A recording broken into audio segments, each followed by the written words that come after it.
Program KCAA, the Inland Talk Express. Thank you for tuning in to Justice Watch Radio with attorney Zulu Ali.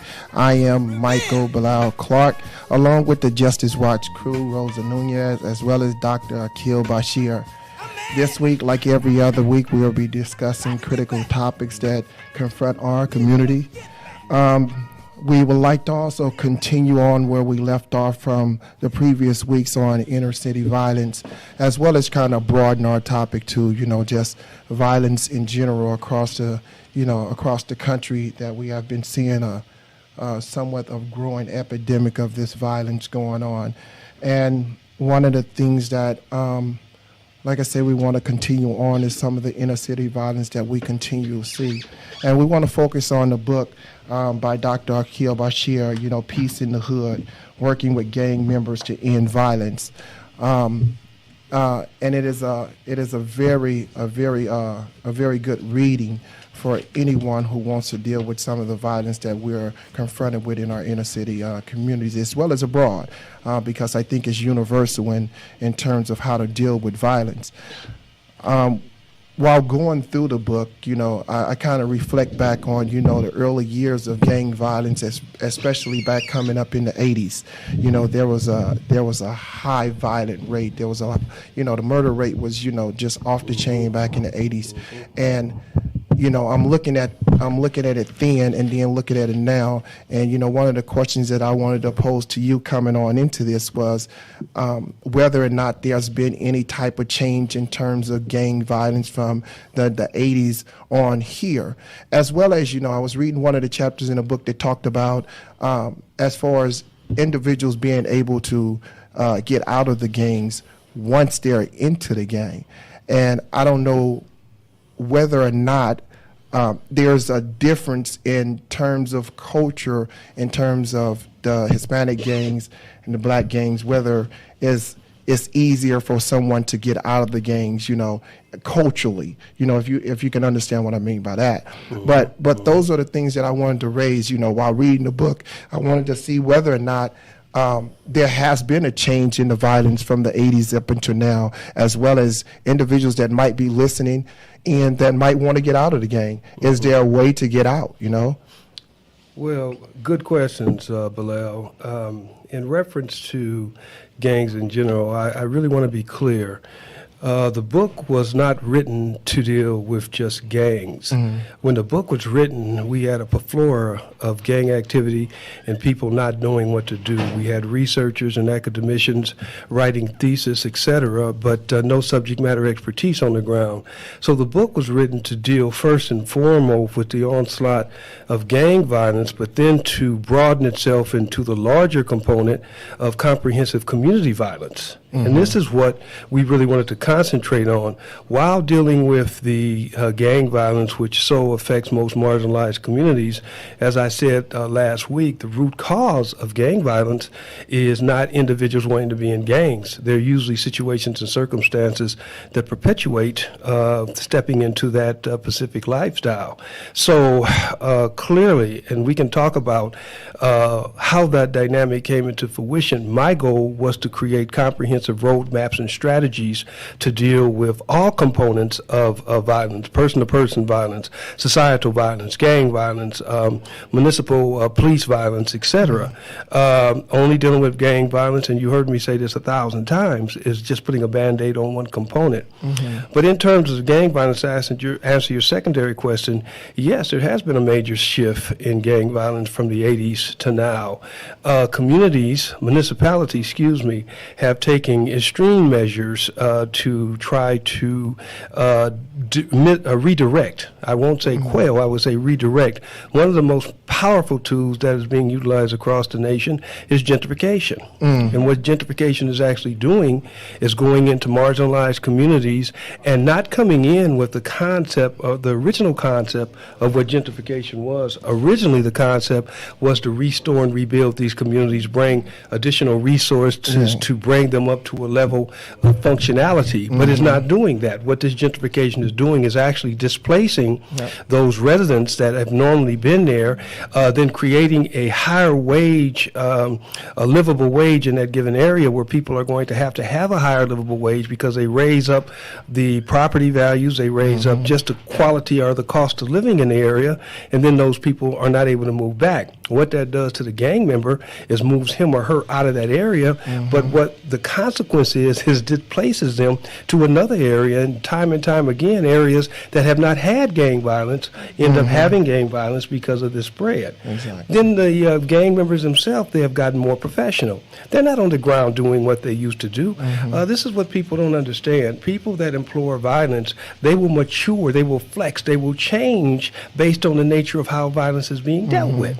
So they become far more professional. They've got low-level affiliation with cartels. They're much more into white-collar engagement, etc. This is very important to understand. Your last question posed was, is there a difference between black and Latino gangs? Yes, there is, a big difference, especially in California. Latino gangs basically control the prison system in California. So the Latino gangs have more of affiliation with the Narteos or either the Serranos. The breaking line is Bakerfield. So there's much more of a combined unification with the Latino gangs. They hold more to the essence of the old caste system, whereas the black gangs, the PI, Pacific Islander gangs, and other gangs, they're more loosely knitted now because they're much more economically driven. They are not unified like they once were, and they're basically spattered all over the place. But the last component, Bilal, is very important, is that the cartels have utilized a lot of the basic street gangs for their dirt work. They don't bring them into the actual family, but they'll use them for their dirt work. And the gangs, because of the ability to transport themselves through the whole country, have moved into regions and areas outside of what the comfort zone of Los Angeles used to be. You'll find them now in Seattle. You'll find them in Montgomery County, heavy, MS-13. You'll find them in Louisiana. I can go on. Places that never saw gangs before are starting to see the proliferation of gangs. You know, another question that I wanted to ask you in terms of just reading the book, you know, there's, you know, all these different stories that I come across and I read, and for me, you know, coming from that background, I can actually, it's like one of those books that you read and you can actually visualize it happening as you go along. Right. You know, I mean, and one of the things, I mean, every last one of the stories almost kind of stands out to me, you know, but in your line of work, what story in this book, I mean, that you writing it, I mean, you've encountered a lot, you know, and going through all of this. What story stands out most? Because we was just going over some of the stuff that you want to read. What story stands out the most to you? Probably all of the stories have extreme relevance, and you know, there's an old saying: a soldier knows a soldier. Somebody real knows somebody real. Somebody who is in and of the work or in and of the culture knows somebody who is in and of the culture. As you read the stories, it becomes extremely obvious that I came out of the culture. And I wear that with no shame whatsoever. In order to have expertise in a given culture, in order to really be able to engage individuals in the understanding of that culture, you have better had your hands in that culture and know what the hell you're talking about. Because anybody that picks up that book, and especially my brothers and sisters who are representing in the gang environment, the first thing they're going to say is, this dude qualified? Is he real? And so they can tell by the stories, oh yeah, he's been there and done that.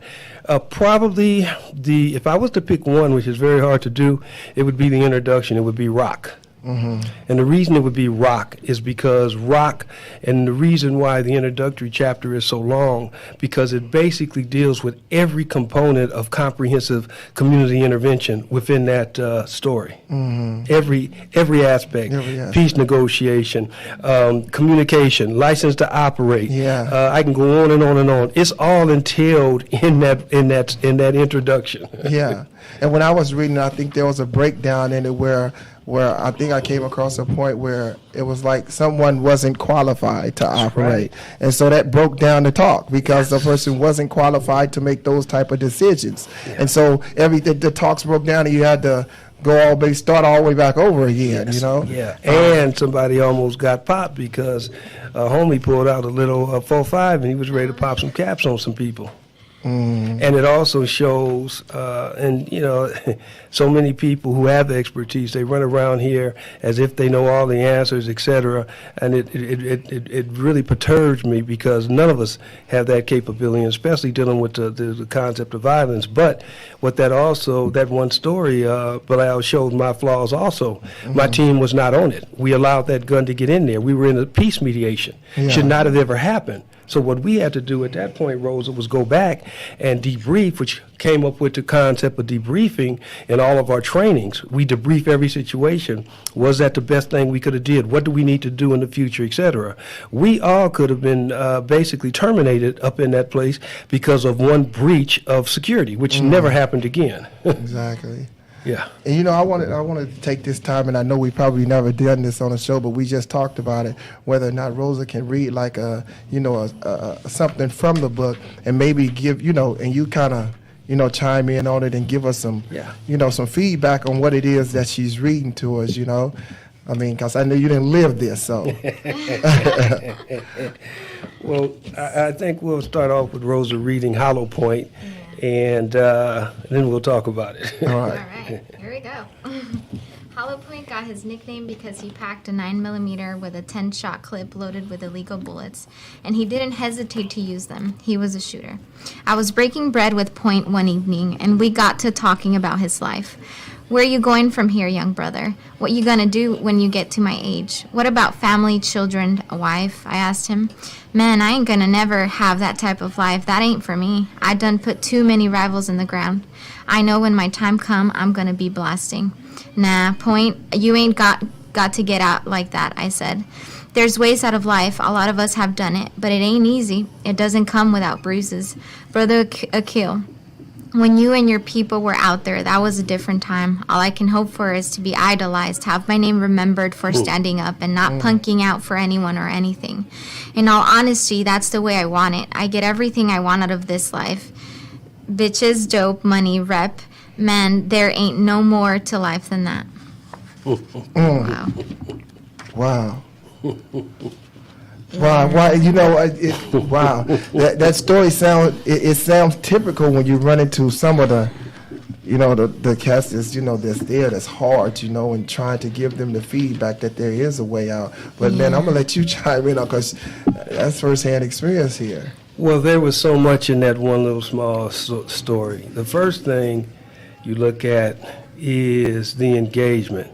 Okay, obviously you have to have some credibility for somebody like Hollow Point to engage you. So one of the first things I would tell people when trying to deal with the nexus of urban violence to a larger degree of violence, you've got to have credibility. The people are not going to gauge you. Hollow Point was a straight-up shooter. What we know in the street, a shooter is somebody that does the dirt work terminating people. And Hollow Point was good at it. So normally he would only engage with people of that same caliber, but because of the respect I had, no arrogance meant whatsoever, in the rep I had, he engaged me because he looked to me as a mentor and an elder. Secondly, you would have to go through, okay, what does a person want? We saw from the story, Hollow Point was, he was living his life. So his normality was exactly what he was doing, and his fame, his claim to fame was to go out in a blaze of glory. Exactly. So now I have to say, okay, if I'm going to try to change this little brother's thinking process, what am I going to offer him that's going to give him the same type of reward that he's getting out of this life? Yeah. So it's not just going in, talk, Brother Hollow Point, just put down the gun, stop the killing. And you know, Brother Aquil, what are you talking about? And then the third thing was the fact that, okay, Hollow Point is basically saying, Aquil, you were out there, it was a different time. My generation is living with another mode of thinking. So either Hollow Point did not know that I had been continuously on the street, or he feels that I'm disassociated with his thinking process. So now I've got to breach that. I've got to show him that I do know what he's going through. I do know what his thinking process is, and I can assist in that process, okay?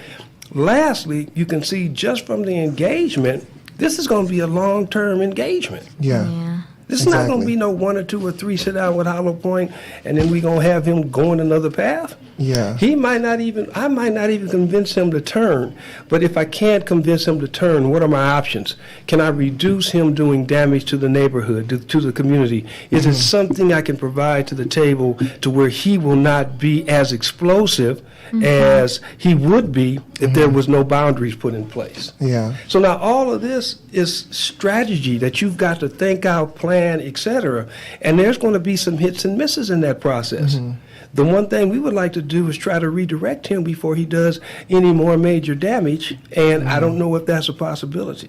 Yeah. And one of the things I think he said in that was that, there's no way for him out because he laid down too many people. It's too many people looking for him. It's too many people that he got that bullseye on him. And I think that one of the things that when people do find that out, they have to totally and completely get away from where they was, where they was born, where they was raised, and just totally just what do you call it? Relocate somewhere kind of far. But with individuals coming up in the hood, that's all they know. Yeah. Well, that's an excellent point you bring up, Brother Bilal, because are the options that we might provide, are they doable?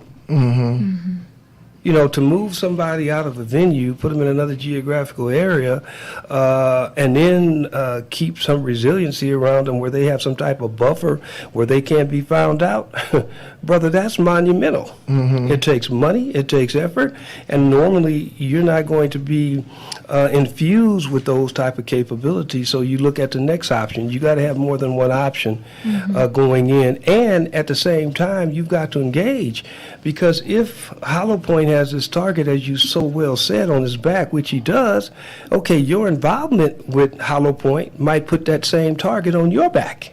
Yeah. So see, some of these people going into the heart of the belly of this beast, thinking that just because they come from a university or come from an organization that knows the neighborhood to a certain degree, you don't really understand the depth of what you have to deal with when you are engaging this devil. And you can't be afraid going in. I want to emphasize that because as you choose to engage, you've got to know the consequences that you might have to face in terms of trying to create some element of peace and safety in these neighborhoods. We've had many individuals, inclusive in this struggle, that lost their lives. I've almost lost my life on quite a few occasions, and the book echoes those points. But your passion, your drive, and your willingness to give some back to the social context of this society has to be driving you to tell you that you've got to move forward with this process. Hell, at the end of the day, we all gonna die anyway. Yeah, exactly. In my growing up, because I come from that environment, like Hollow Point, you take that name, you automatically know he's about business. Whenever you hear certain names or individuals, I remember when I was growing up, they dubbed me El Loco. And so because they dubbed me El Loco, I had to be on the forefronts of the line. I couldn't be on the back end of everything because that name, I had to live up to that name. If I didn't live up that name, it'd get stripped from me real quick. Like you say, you have to have that license to operate. People have to be able to, you have to be able to represent, and live up to that name. And I think that whenever you encounter, and it wasn't easy for me to make that transition, but when I came into that consciousness that I had to do this, even when I see people walk up to me years later, and they call me that name, I automatically know. They don't know about my transformation. They don't know about what I'm doing now in my life. Some people, it's very difficult for them to get away from that, but I come up where individuals where we did have individuals that did make that effort to try to, like you and myself, trying to make that effort and pull these young brothers and sisters up out of this environment. Back in the days, they didn't have one of you or me to try to make that effort. Right. Well, and one of the things I want to do was, but I'll let Rosa read it because I want to come to a point where we understand. I want you to explain the program that you do now, along with individuals, and you can't be replicated. But we have this so much violence around to where you got these businesses that franchise, but at some point we need to franchise this because you can't be in one place at every time. You know what I'm saying? Well said. Look, I want to go back, and like I said when we first talked about the book a couple of shows ago, there are certain things I had to put in the book that I would have never put in the book because I was taking them to my grave, not because I was ashamed of them or anything of that nature. It was just too personal. But if I was going to write a guide, a roadmap, people had to be able to be psychologically, physically, and emotionally moved when they read what was in there. So I had to put those things in there, some of those things which were part of my trauma. And one of the things that the book did for me was help me deal with a whole lot of my trauma. Since it's in the book, I will say it, but I would have never told people this. Back in the day, I was an enforcer, straight up.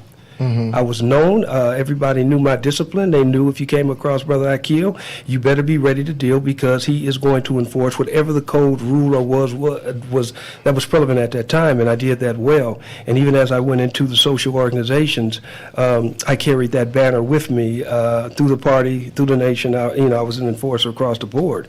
And so being that, it allowed me to acquire a whole nother level of respect and appreciation for the younger soldiers on the street because they know I was about no bull, okay? They knew business was to be had. So if you came across Aquil, you better be on point, bam.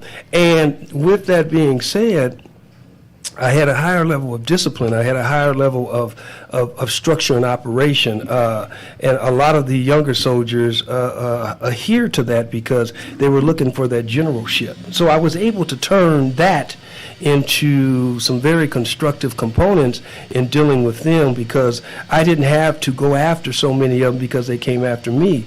Remember, I had one of the first black martial arts fighting centers in the city back in '72. I had my first martial arts school on, actually it was my third martial arts school on 52nd and Broadway.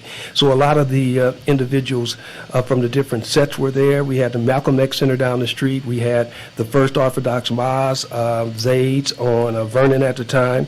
We had Temple 56 down on Broadway. So I was in the middle of a hub. Exactly. And so in the book, it'll talk about my reputation and staying on the streets and how I was able to be effective. It was because of that. Now, what I had to do with that is I had to turn that, if I was going to build something, into something structurally that wasn't personally driven by me.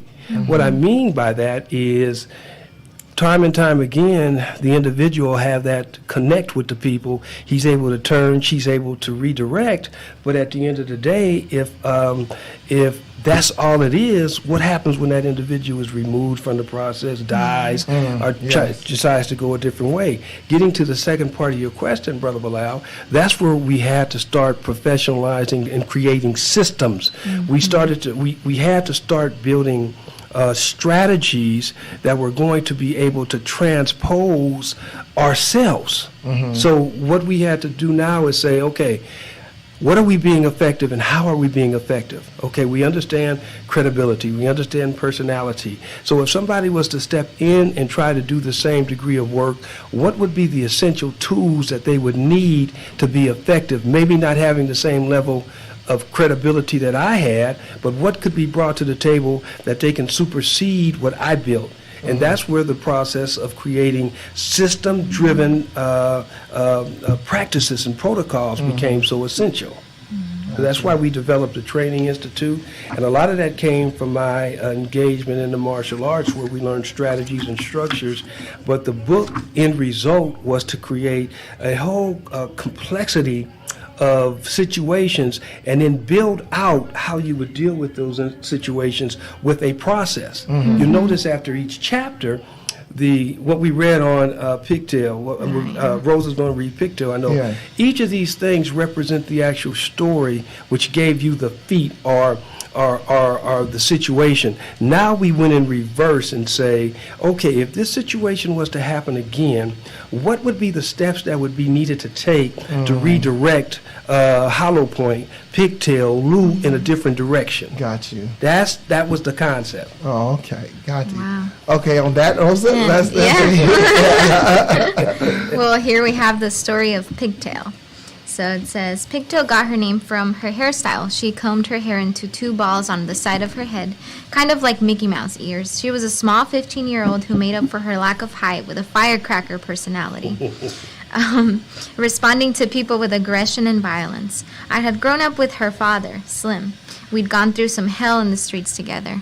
Slim called me one day to ask me to enroll Pigtail in my karate school to straighten her out because she was getting in deep with a girl gang.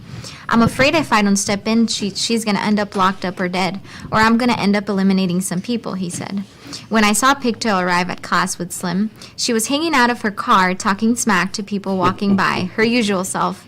I knew I'd have to have a sit down with her because I didn't tolerate bullshit in my martial arts academy. After class, I asked her why she'd joined the gang, especially as she came from a solid family. She said the gang gave her protection from girls at school who were always picking on her and beating her down. She said it happened so many times she developed that aggressiveness as a defense. But even that did not stop the torment. It only stopped when a group of female gang members befriended her. Once she was accepted into the set, which liked her fiery temper and could use it for its own purposes, the bullying stopped immediately. No one else had ever stuck up for her. Her pops tried, but he never really understood how severe the bullying was and thought it was normal kid stuff. Because the gang stood up for her, she said she'd be loyal to the homegirls, always. Pigtail made real progress as she studied martial arts with me for 2 years. She became an outstanding student as a savage street fighter. She also learned how to control her temper most of the time, but she never was able to break away from her homegirls. Her body was found one night in an abandoned house. She had been beaten, strangled, raped repeatedly, and left on a pile of trash. I had grown to love Pigtail like she was my own, and her death affected me profoundly. Her parents never recovered from the loss of their daughter. They divorced, and her mother later committed suicide. Pigtail's killers were never caught. Wow. Wow. Yeah. Yeah, I did not, I get, evidently I didn't get to that. I think I can, wow. It honestly, for me, like, I feel like I've mentioned it before, but like all these stories really humanize those people, people in gangs. Because for me, growing up in gang infested community and still living there, I have this trauma of like, when I was an 8-year-old girl, I told you, like the bullets pierced through our garage door. Yep. And I would see my dad kind of come home, and work 24/7. And I would kind of think to myself, like, why us? We're trying our hardest to survive and get out of communities like this. But at the same time, it's like now reading this and now living in San Bernardino, even still gang-infested communities, I can humanize these individuals who are in gangs and know that they're just like me. They're trying to survive. They're trying to get out of this lifestyle, or there's some trauma that they have that they find that healing in gang life. Exactly, and it goes back to just Pigtail's story when you see where she was saying that the father didn't understand me. And so that made her more acceptance of the gang, and the gang embraced her, and they were able to utilize her. But I think that's the story that we hear. The story that we hear is that these young people growing up, and the thing about it is, moms and pops, or just moms, whatever it is, just at home, constantly working day in and day out, paying no attention and wherever they can get that attention from. Yeah, exactly. And it's survival. And there's nothing wrong with trying to survive. They have to work in order to provide. But the thing about it is, we lack on the other end of it being able to sit down and communicate with our youth. But if we can't communicate with them, most definitely somebody will communicate with them. Yeah. Well, excellent point from both of you, Rosa and Bilal. Look, that's what happens in marginalized communities. Because of the lack of economic regeneration, families, in some cases, mothers, fathers, have to work 2-3 jobs. What about the mother that doesn't have the father at the house because he's either in the penal industrial complex or he's dead. So now she has to be out there just to make basic ends meet for them children. Okay, she knows she wants to be there with them, but she can't. Now, one of the things that story should have jumped right out, and what it jumps out to most people when they go a little bit deeper, is the fact that I failed. See, the father had brought Pigtail to me because he couldn't handle her, which was an excellent move. Now, I assumed that I could take her and if I put her into school, if I get her around the right female soldierettes and male soldierettes with my structure, etc., that we could train her. Now, we did. We did to a certain degree, but what we didn't realize was, yes, we put the external discipline in place. Her actions and behaviors changed. She became a savage fighter. She was able to control her temper. But the one thing that she was affiliated with the gangs for was the inclusion that they gave her when they took up for her. Even when she changed her whole life around, the drawback to the female sisters was the fact that they included her in the process, gave her hope, and made her feel good. I missed that. So it was loyalty.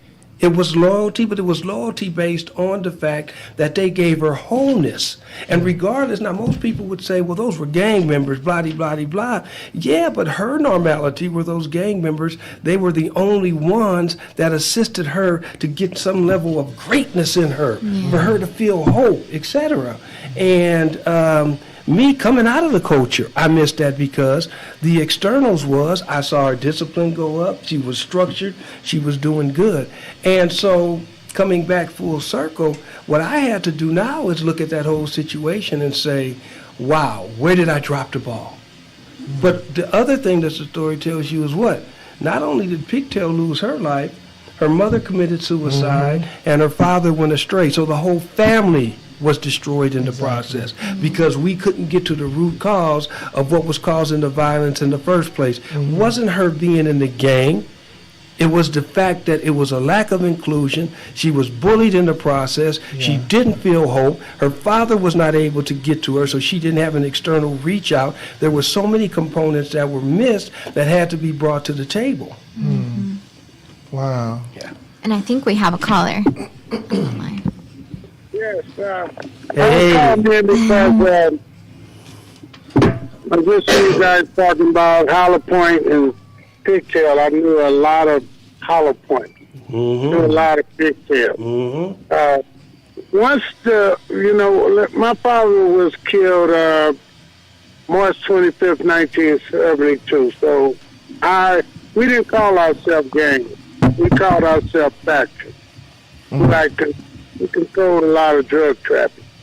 And as far as the hitters, see, once you get involved, like I got in the game in 75, so it was a full-scale war going on. Just like some people who went to Vietnam or Korea, I'm in the war on the streets. And it's not, and your mentality really changes.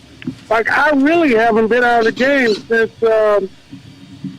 January 15, 2012. It's a conscious decision. Like even see the street documentation is so strong. It's stronger than drugs. It ain't like but when you really a knock around person, you really kind of enjoy it. Only thing, I went to 4 funerals in 1 week, and they didn't get killed at the same time. It wasn't people I seen walking up and down the street. These are people who I'm out here getting it up with. So your mind, you always on defense. I mean, you you wanna when you go out to a restaurant, you pick the seat you sit in. Yeah. Yes. I mean, you really you take 1-2 steps. I mean, you looking behind your back. You can call it paranoid. But it's like if you want to stay alive out here, and it's like you have to make a conscious decision. My attorney, I beat a federal case. My attorney said, if you got somewhere to go, because everybody's gonna be dead. And he was trying, and you know, he put it to me in a way. You know, I said, "What you trying to say?" He told me they took a vote. Cause see, when I call a federal case, see, a lot of people they look at when they ain't in the game, they don't really know. When you really in it, you know, you catch a fair case, you know where the bodies is buried. So people look at you like, "Hey, will he flip?"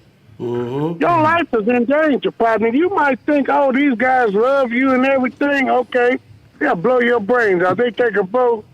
They think you weaker than you think you strong. You going, and it be your friends. I knew guys out here that would kill you and help your mother bury you. Help your mother bury you. Normality. Mm-hmm. You know, so when we got to give them the flip side. I have a hard time getting in places, talking to people, but it don't deter me because I know I have something to say. But I listen to you guys and it's like, I know so many hollow points. A lot of them got 5 life sentences, you know, or was put to death.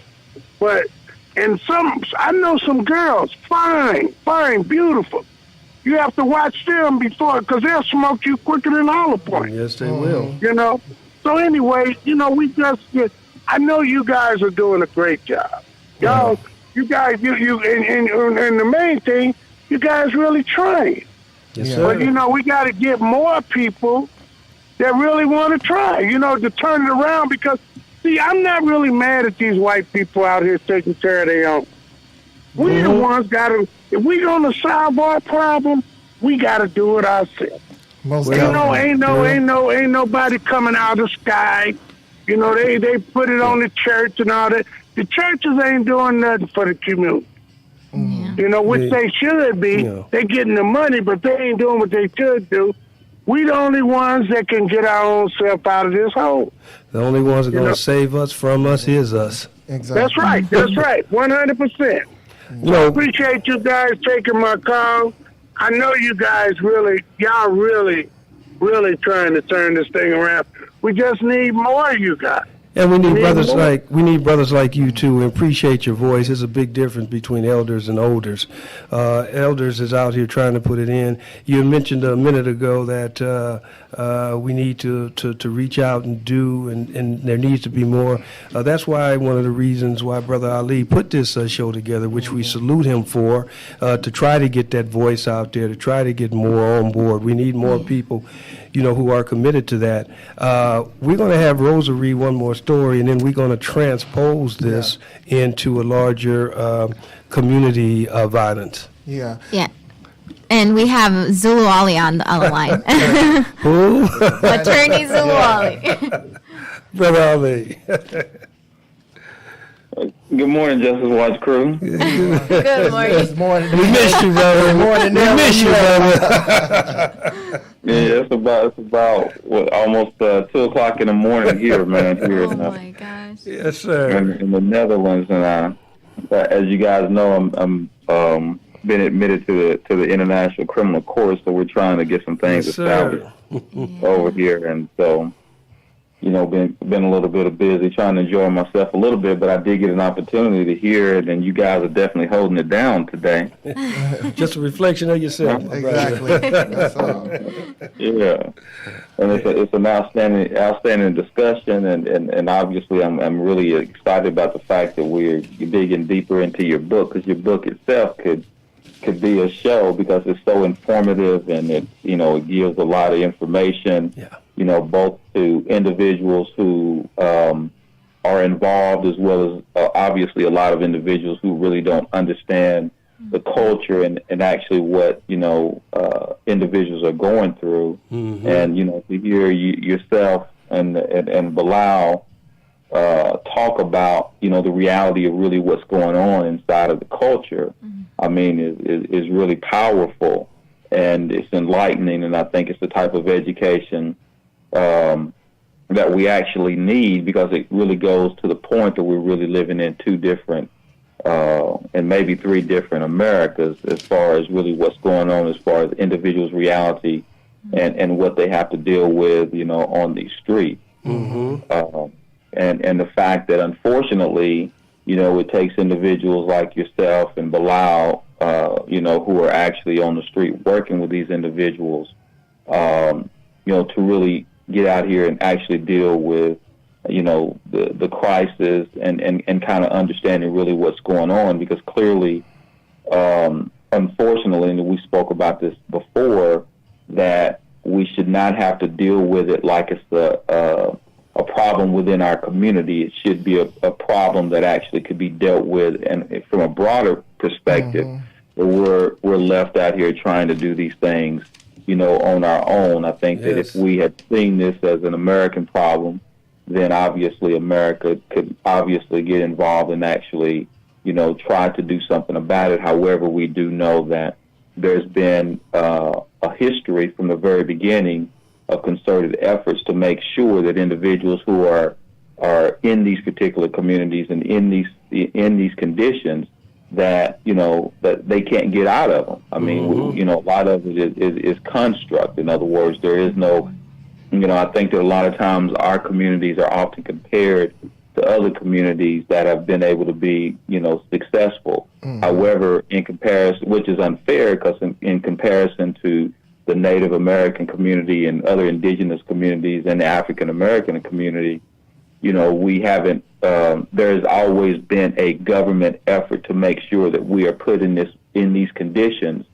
And unfortunately, our young men, are having very, I think reading the history and understanding when you have a government that has made sure, to concerted efforts to put drugs in the community, concerted efforts to try to destroy black men and black women, or destroy empowerment altogether by, and there is an ongoing effort to make sure that those individuals who have been very instrumental in contributing to our community, they have actually been, targets, and there's a long legacy of people who have went into the communities and tried to make these differences. And when they go into the community and try to make these differences, there's an effort to make sure. I think maybe next week we might touch on it, and I want kind of, Rosa, when you get an opportunity, I want you to look at this thing I was reading about actually while I was here, that I had an opportunity to speak to someone that talked about this issue called the race paper. And I don't know if anybody's ever heard about that, but that's actually something with the Department of Homeland Security and the other federal agencies who have actually been targeting some of the more recent, movements and activists, and basically there's a lot of the papers and surveillance that have been conducted where they've been following individuals who have been going across the country involved in some of the activism and some of the marching. These individuals have actually been surveillanced by the federal government, and it seems that this effort has been, kind of, is very similar to the COINTELPRO operation, and been targeting African American activists. So we get it from all points. We've got them putting poison in the communities, and then on the same breath, when we have individuals who are actually in the communities trying to make sure that they're doing things to make things right within the community, oftentimes they become targets. So they try to go out of their way to make sure that, and sometimes that's why we end up with so many watered down leaders, because they aren't, there's a lot of leaders who are out there, unfortunately, who are only able to operate based upon the fact that they are subjected to a lot of compromise. And the compromise oftentimes, undermines the overall objective of the organization and the overall objective of kind of trying to make the community become more progressive and do the things that we're doing. But, I think that it's, as you always say, Doc, I mean, it's not a moment, it's a movement. So it's an ongoing struggle. And, it is, something that I think that, as we're going on, and we're oftentimes, I think a few weeks ago, we were talking about how we were going to see the increase in, some of the, shootings in places. You know, of course, we've seen recently the synagogue shooting. We've seen these people sending out pipe bombs and doing all these crazy things and creating this entire culture, you know, of hate that has actually increased.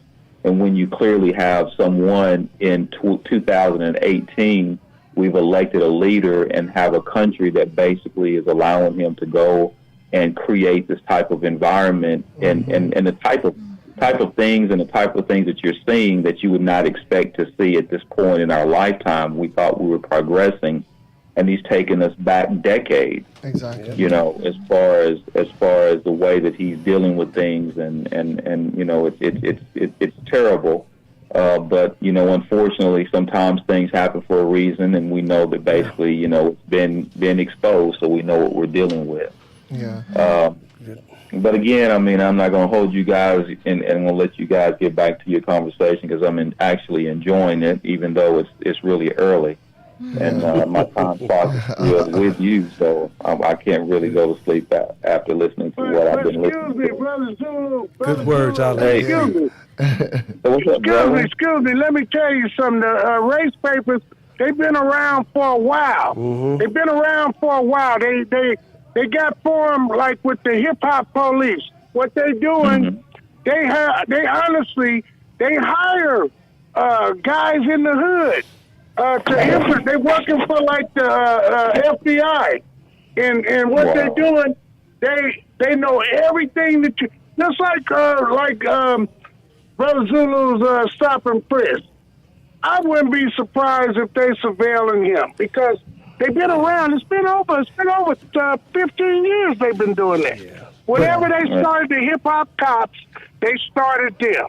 But see, you know how they had Fred Hampton. They had Fred Hampton, the head of insecurity, working for him, letting them know exactly where he was sleeping. They're doing that right now. They started it about 15 years ago. On the streets, race papers, especially in Missouri, they know about it. They know about it. But revolutions areas don't let fear stop them people. If we're going to change the nexus of where our communities are at, generals are just that, generals, and we are made under pressure. So that's why we have to continue take note of what's being done. Those of us that have been through COINTEL, those of us that have been through the movement, those of us that had to face the fire of what we see reoccurring now, it's incumbent upon us to bring the strategies to navigate around that because it's not going to stop. If it works, we have to move forward with it. So, you know, good words on your part, Ali, and our caller. And we're going to try to wrap this up and give some solutions and bring it into full day today and the violence that we see today. It ain't just no gang violence out there. Exactly. So we're going to try to bring it full circle. Yes. Yeah. And, you know, just going back to in terms of like the violence that Zulu was just speaking in regards to, you know, we're going to continue to see this violence escalate because we have a cat that's in office right now that's perpetuating this violence, that's putting it out like that. And so that's why we see the synagogue shooting this week. And then we saw the one at the Kroger store where the guy went into the church prior to coming to Kroger. Well, it was all race related, you know. But what is the missing link in all of that, Brother Bilal? And I'm glad Zulu brought up the points about the leadership, etc. You have to give the people response capability. See, you cannot wait for a suppression or a suppressive movement to come in and do diligence for you. Our people are not getting the skills and the tools and the capabilities to go out and engage. And that's what I want to talk about before we get off this thing. You cannot, in this environment today, sit back and not propel yourself to engage some form of violence somewhere in your lifetime. It is going to happen. Exactly. And our communities are not getting the tools and skills, and that's what we've got to do. So Rosa's going to read one more story, and then we'll talk our way out of here. Yeah, and here we have the story of Julie. It says, I had known Julie for many years. In her younger days, she had skated on the edge of gang life, largely through a boyfriend who was in it. But as she matured, she left all that behind, got married to another guy, and was focused on raising their 2 small children.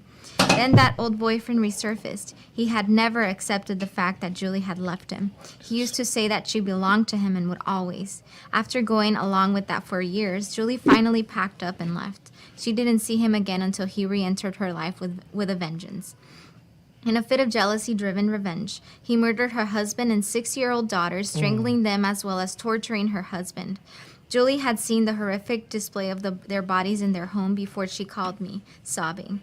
I stayed with her for hours at the scene, later taking her for coffee so she could collect her thoughts. She often stared blankly as we talked and made a plan for her to stay with her sister. Following interventionist protocol to assist victims, I kept her company until the sister arrived and promised to follow up with her the next day, confident that she seemed as stable as she could be under the circumstances.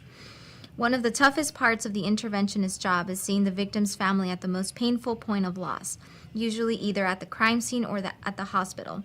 This is where they may first learn of their loved one's premature death, bear the full frontal assault of being a bullet-torn body, or witness their relative's last breath.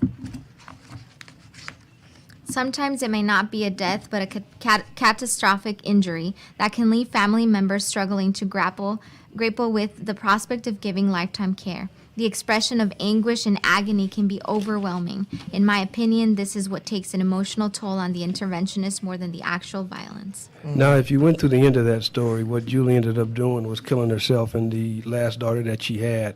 And we thought we had got through to her at the table. Her silence was basically a shut-off, and she put up roadblocks that I was through. And we didn't read that. I didn't read that. And so she did end up, we lost her. And that's the healing part. And it would be, I would be remiss if I didn't go into some quick strategies. And that's really what I wanted to get to. You know, if we're going to deal with the violence, first and foremost, we have to have what's called primary prevention, which means out front.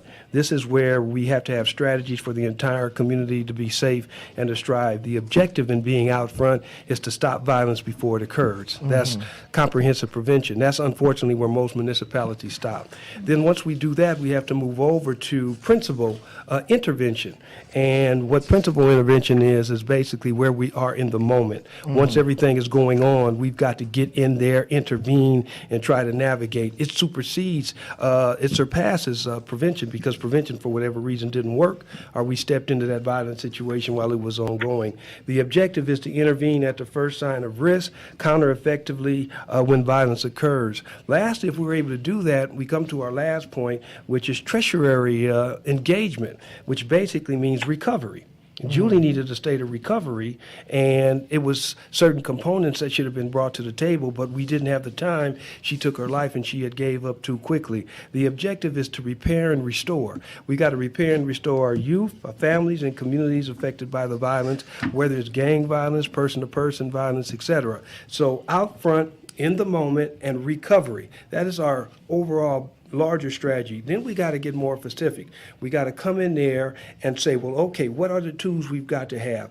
We've got to be able to engage, like I mentioned last week. Engaging means we've got to be able to deal on all levels, whether that violence is family related, community related, etc. We've got to be able to make an assessment, go in there and say, this is causing that. We're going to have to deal with that as well as the individual. Once we engage, we've got to be able to respond. We either got to have crisis response unit. These are practitioners who understand what the hell they're looking at, how to go in. If something happens, critical debriefing teams, people that have the skills to go in there and not only stop, but re-heal and create that healing process, as well as some short and long-term strategies. Then we go into operate. We got to be able to operate at every function. We got to bring equitable services in. Once we establish that stability, what are these people going to need to create some type of stableness, both in the short and long term? And you heard me mention that, both of you, many times. Then we have to collaborate. We've got to bring everybody to the table that can get those equitable services in to repair our community and make it heal. Two more, and lastly, we've got to build bridges. We've got to start building the componentry to where we can take these individuals who are traumatized, who are in a state of crisis, and put them in different environments, as you mentioned earlier, Bilal, where we can get them out of that NICS. So we got a whole wraparound strategy there. Exactly. Besides what you have, besides the organization that you have right now, do you know of any other organizations that actually do what you do? Oh, yeah, we collaborate across the nation. Oh, You know, okay. we train, that's one of the reasons why we have a training center, but everywhere we go to train, because we're practitioners, we on the ground, we create that safety net, that holistic safety net that I talked about last week, to where we've got these, not only cities working with each other, but these different groups. We got out here, the Reverence Project, Brother Aquil Basheer. We got in Montgomery County, Luis Cardona in the Sun program. So we building, I can go on and on, but for the sake of time, everywhere we go, we build a larger safety net, and we all working together. And this is ground level practitioners who come out of the work, who understand violence well. Okay. We work with universities too, USC, UCLA, Chicago School, the Alliance International, et cetera. Okay. Okay. So I mean, this been a very enlightening show, you know, especially going through your book and being able to see some of the stories, you know, and you being able to kind of, you know, walk us through all the stories that actually been read, you know. It's been an eye-opening experience or eye-awakening for me just to, you know, hear you speak about that. But The book is on at Barnes & Noble and Amazon. okay. So thank you for tuning in to Justice Watch Radio with attorney Zulu Ali. I'm Michael Bilal Clark, along with the Justice Watch crew, Rosa Nunez, Dr. Aquil Basheer. We'll see you next week, same time, same place. Until next week, stay blessed.